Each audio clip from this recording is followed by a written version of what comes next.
اگر ابھی تک آپ نے ہمارا چینل سبسکرائب نہیں کیا تو پلیز سبسکرائب کریں اور بیل آئیکن پر کلک کر کے ہماری آنے والی ہر نئی ویڈیو بالکل فری میں حاصل کریں۔ السلام علیکم، اعوذ باللہ من الشیطان الرجیم، بسم اللہ الرحمن الرحیم۔ لٹ رہا ہے کارواں، لٹ رہا ہے کارواں، پاسباں کہاں گئے؟ کون ہے محو فغاں، رازداں کہاں گئے؟ بہتے ہیں اشک رواں، مہرباں کہاں گئے؟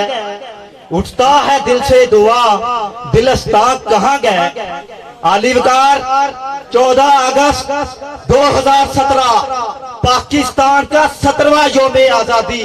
مجھ سے نقیب محفل کی جانب سے ایک سوال پوچھا گیا کہ حصول پاکستان کے مقاصد کیا ہے؟ علی وقار، ہم آزاد فضاؤں کے پنچھی کیا جانے کہ زندان کی عزیزتیں کس قدر جان لیوا ہوتی ہیں، اور آزادی کی بے قرار وسطوں میں اڑان بھرنے والے پنکھوں بکھیر کیا سمجھے کہ غلامی کی زنجیریں سانسوں کو کس قدر تلخ اور دشوار بنا دیتی ہیں۔ ہماری تو ہنگ لگی نہ پھٹکڑی، اور آنکھ کھلتے ہی یہ پاک وطن ہمیں مل گیا۔ ذرا اپنے آبا سے سوال کرو کہ انہوں نے اس وطن کے حصول کے لیے کتنے صدمے اور علم علام برداشت کیے۔ اس وطن کے حصول کے لیے اس وطن کے حصول کے لیے گارے کی جگہ مسلمانوں نے ہند کا خون اور اینٹوں کی جگہ مسلمانوں نے ہند کی لاشیں کمائی، تب جا کر آزادی ہمیں ملی ہے۔ کتنے ہی گمنام لوگ آزادی کی راہوں میں کھو گئے، کتنی ہی سہاگنوں کے سہاگ اجاڑ دیے گئے صرف آزادی کے حصول کے لیے۔ پوچھ لیجئے تاریخ کے اوراق سے کہ محمود غزنوی نے سومناتھ کیوں توڑا؟ سوال کیجئے اوراق گزشتہ سے کہ ٹیپو سلطان نے اپنا سر ہم کیوں نہ کیا؟ تاریخ چلا اٹھے گی۔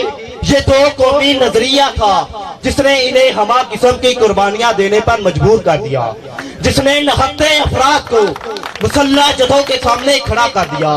آخرکار ہم نے مسلسل جدوجہد کے بعد پاکستان حاصل کر لیا، لیکن افسوس آج ہم پاکستان کو حاصل کرنے کے مقصد کو بھول گئے ہیں۔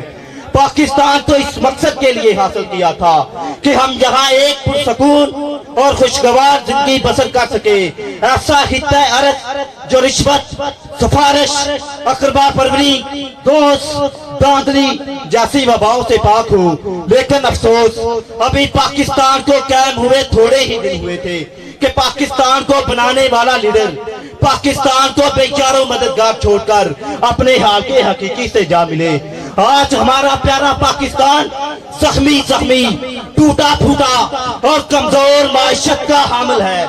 آج اس ملک کے حکمران اس ملک کے وسائل کو لوٹ کر بیرون ملک اپنی آف شور کمپنیاں لگا رہے ہیں اور لندن میں ہل میٹل فلیٹ خرید رہے ہیں۔ اس کوپ کو دہشت گردی میں جھونک دیا گیا ہے اور ہم پر لوڈ شیڈنگ کے اندھیرے مسلط کر دیے گئے ہیں۔ غریب تر اور امیر تر ہوتا جا رہا ہے۔ دشمن کی نظریں ہماری سرحدوں پر لگی ہوئی ہیں۔ الغرض بے چینی اور خانہ جنگی کا منظر بنا ہوا ہے۔ ملک پاکستان کے سیاستدان ایک دوسرے کے ساتھ نورا کشتی میں لگے ہوئے ہیں۔ اقتدار کی جنگ ہے، طاقت کی جنگ ہے، ملکی وسائل کو لوٹنے کی جنگ ہے۔ کیا اس لیے چنوائے تھے تقدیر نے تنکے کہ جب آشیانہ بن جائے تو کوئی آگ لگا دے؟ الغرض پاکستان آج اس شعر کی عملی تفسیر بن کر رہ گیا ہے۔ درد کے طوفان نے ہر گھر کو جلا کر رکھ دیا، بہشتوں نے سوچ کا محور جلا کر رکھ دیا۔ دشمن پاکستان نے زہر پھونکا اس طرح کہ بے بسی کے قرب نے پتھر بنا کر رکھ دیا۔ آئیں اس پاکستان کو اسلامی فلاحی ریاست بنانے کے لیے اپنا کردار ادا کرے اور اپنے ذاتی مفادات کو فراموش کر کے اجتماعی مفادات کے لیے کوشش کرے۔ سوچو کے بدلنے سے نکلتا ہے ایک نیا دن، سوچو کے بدلنے سے نکلتا ہے ایک نیا دن، سورج کے چمکنے کو سویرا نہیں کہتے۔ بس